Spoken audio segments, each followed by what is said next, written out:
just a quick one to show you how we do the charging with the granite charger.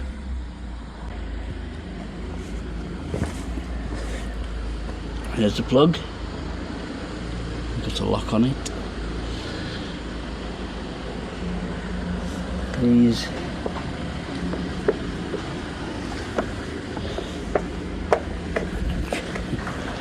you can jump about on these.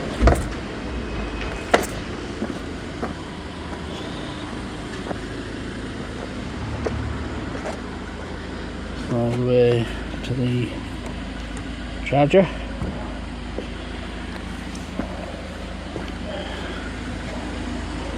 And there's the lights flashing. So yeah, that's how we do it. Obviously we can't have home charger at present. We are getting in touch with local councils, and hopefully with the cable guard things might change. Who knows? See you in the next one.